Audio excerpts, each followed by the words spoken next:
आपने ऐसी बहुत सारी कहानी सुनी होगी जिसमें मुख्तार अंसारी किसी को मार देता था या अपहरण कर लेता था या धमकी देता था और फिर भी पुलिस उसका कुछ बिगाड़ नहीं पाती थी क्योंकि कोई गवाही नहीं मिलता था। लेकिन आज मैं आपको वो कहानी सुनाने जा रहा हूं जहां मुख्तार रंगे हाथों पकड़ा गया और उसका पूरा प्लान भी फेल हो गया। बात उन दिनों की है जब मुख्तार अंसारी सुभाष ठाकुर को मारने की कोशिश में लगा था। इस सिलसिले में वो कई महीने से दिल्ली में था। मुख्तार का प्लान तो ये था कि जब कोर्ट में पेश किया जाए तो वो वहां सुभाष ठाकुर को मार देगा। इसी बीच वो पंचकुला पहुंचा जहां उसने अपनी बीवी और 1.5 साल के बच्चे के साथ एक मकान किराए पर लिया और वहां पुलिस से छुप कर रह रहा था। लेकिन इस दौरान मुख्तार के पास पैसों की कमी हो गई और उसने कोई बड़ा कांड करने का फैसला किया। उसे याद आया कि असम और बिहार में उसकी मुलाकात दिल्ली के एक व्यापारी वेद प्रकाश गोयल से हुई थी। मुख्तार को यह पता था कि वेद प्रकाश गोयल करोड़पति है। उसको लगा कि अगर वेद प्रकाश गोयल का अपहरण कर ले तो कम से कम 1 करोड़ रुपए फिरौती तो आसानी से मिल ही सकती है और तुरंत उसने वेद प्रकाश के अपहरण करने का प्लान बना लिया। मुख्तार अंसारी अपने साथी अताउर रहमान और अफरोज के साथ दिल्ली आया और निजामुद्दीन के नेकेड गेस्ट हाउस में रुक गया। 7 दिसंबर 1993 की दोपहर को मुख्तार ने सीधे वेद प्रकाश गोयल को फोन करके कहा कि वो उससे मिलना चाहता है। जब गोपाल साहब ने सामने से पूछा कि कहाँ ठहरे हो तो उसने कहा कि वो निजामुद्दीन के गेस्ट हाउस में ठहरा है। गोयल साहब को इस शाम अपने एक दोस्त के घर पर पार्टी में पंडारा रोड जाना था। उनको लगा कि निजामुद्दीन पंडारा रोड के पास है, इसलिए उन्होंने मुख्तार अंसारी से कह दिया कि वो शाम को एक पार्टी में पंडारा रोड जाएंगे और वहीं से 9 बजे मिल सकते हैं। गोयल ने अपने दोस्त का पंडारा रोड का पता भी मुख्तार को दे दिया।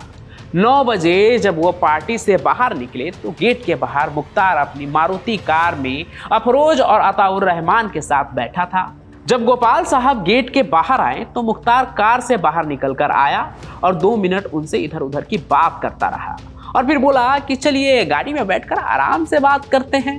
गोयल साहब को कुछ गलत नहीं लगा। वो मुख्तार के साथ उसकी कार में जाकर बैठ गए। जो लोग कार में पहले से ही बैठे थे गोयल साहब ने उनकी ओर कुछ खास ध्यान नहीं दिया।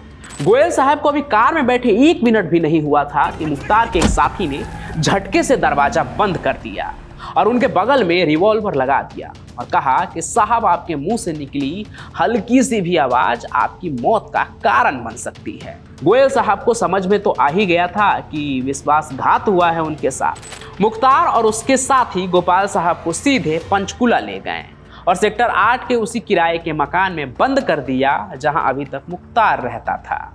उस गोयल साहब का इस तरह से अचानक से गायब हो जाने से उनका बेटा अभी परेशान हो गया था। अगली सुबह पंडारा रोड गया लेकिन कुछ भी पता नहीं चला। पूछताछ के बाद जब संजय गोयल अपने पंजाबी बाग वाले घर पर आए तो एक फोन आया और दूसरी तरफ से आवाज आई, गोयल साहब को ढूंढ रहे हो? कोई फायदा नहीं है, गोयल साहब हमारे पास है। हमने तुम्हारे पिता की जिंदगी की कीमत 1 करोड़ लगाई है। खरीदना चाहो तो हमारे फोन का इंतजार करना। वेद प्रकाश गोयल कोयले के व्यापारी थे। दिल्ली से लेकर मुंबई और कोलकाता तक उनका कोयले का कारोबार फैला हुआ था। उनका परिवार दिल्ली के पुलिस कमिश्नर MB कौशल से मिले। कौशल इन लोगों की पूरी बात सुनने के बाद अपराध शाखा के प्रमुख मैक्सवेल परेरा को निर्देश दिया कि वो अपहरण का मामला दर्ज कराकर तुरंत कार्रवाई करे। परेरा ने मामले की जांच SP अशोक चांद को सौंप दी। 8 दिसंबर 93 को यह मामला दर्ज हुआ। पंडारा रोड की उसी कोठी जहां से गोपाल साहब गायब हुए थे वहां पर पुलिस को कार में ली, लेकिन उनको वहां कोई और सुराग नहीं मिला। इसके बाद पुलिस के अधिकारी गोयल साहब के घर पर आकर अपहरण करने वालों के फोन का इंतजार करने लगे। 8 बजे फोन आया तो पुलिस ने फोन को ट्रेस करवाया। पता चला कि कॉल पंजाब के किसी शहर से आ रही है। इसका मतलब तो ये था कि वेद प्रकाश गोयल को दिल्ली से बाहर ले जाया जा चुका था। 9 दिसंबर की रात को 8 बजे फिर से अपहरणकर्ता का फोन आया और इस बार उन्होंने वेद प्रकाश गोयल की भी उनके बेटे से बात करवाई। उधर से गोयल साहब ने इतना ही कहा कि इन्हें पैसा दे दो। 10 मिनट लंबी बात के दौरान पुलिस ने इस कॉल को ट्रेस कर लिया था और पता चल चुका था कि ये कॉल चंडीगढ़ से आ रही है। लेकिन चंडीगढ़ इतना बड़ा शहर है, उसमें कहां से कॉल आई अभी तक ये पता नहीं चला। दिल्ली पुलिस की टीमें तुरंत चंडीगढ़ के लिए रवाना हो गई। अब चूंकि अपहरण करने वालों ने वेद प्रकाश गोयल से उनके परिवार की बात कराई थी, इसलिए पुलिस को समझ में आ चुका था कि ये कोई ऐसा पीसीओ है जहां पर बूथ भी है, जहां आसपास के लोग आवाज नहीं सुन सकते हैं। अंत में पंचकूला के किसी एक बूथ पर पुलिस को शक हुआ। अब शुरू हुआ अपहरण करने वालों का फिर से बूथ पर आने का इंतजार। अंत में पंचकूला सेक्टर 7 के एक मुख्य सड़क के किनारे पीसीओ पर 3 लोग आते दिखे। उन तीनों में से एक आदमी को देखकर ऐसा लग रहा था कि उसे 2 लोग जबरदस्ती वहां लेकर जा रहे हैं। पुलिस को समझ में आ गया कि यह आदमी गोयल साहब ही है। पुलिस ने जोर से आवाज लगाई, गोयल साहब। उनकी आवाज सुनकर वो तीनों लोग चौंक कर पीछे मुड़कर देखे। जैसे ही वो पीछे देखे, पुलिस ने गोयल साहब को पीछे धकेल दिया और बिना मौका दिए गोयल साहब के साथ आए दोनों आदमी को पकड़ लिया। अताउर रहमान और अफरोज ने बताया कि उन्होंने ये अपहरण मुख्तार के कहने पर किया था और गोयल सेक्टर 8 के मकान नंबर 142 में रखा गया था।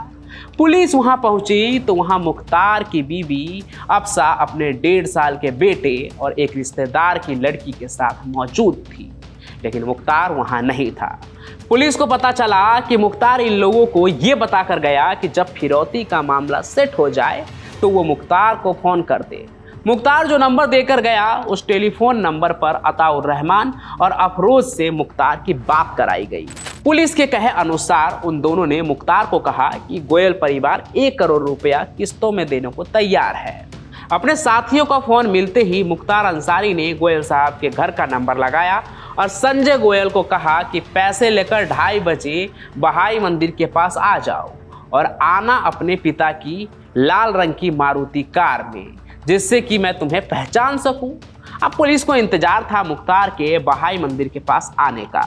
11 दिसंबर दोपहर 2:30 बजे संजय गोयल वहां पहुंचा और मारुति सड़क के किनारे लगाकर खड़ा हो गया। कुछ ही देर बाद एक मारुति कार वहां आकर रुकी और उसमें से एक आदमी उतरा, लेकिन पुलिस उसके पास पहुंचे इससे पहले कि उसको शायद खतरे का एहसास हो गया।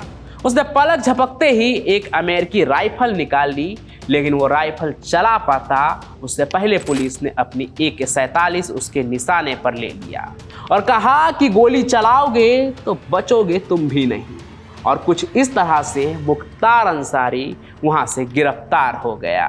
मुख्तार अंसारी की कार की तलाशी ली गई तो उसमें बहुत सारा असला निकला और इस तरह से मुख्तार के अपहरण की एक कोशिश नाकाम साबित हो गई। आपने इससे पहले मुख्तार अंसारी की ये कहानी सुनी थी या नहीं, कमेंट करके जरूर बताइएगा। साथ ही साथ इस कहानी को लाइक कीजिए, ज़्यादा से ज़्यादा शेयर कीजिए और हमारे इस चैनल को सब्सक्राइब भी जरूर कर लीजिए। नीचे लाल कलर का आपको बटन दिख रहा होगा सब्सक्राइब का, उसे दबा दीजिए और हम फिर मिलेंगे नए सफ़र में। तब तक के लिए आपका बहुत बहुत धन्यवाद।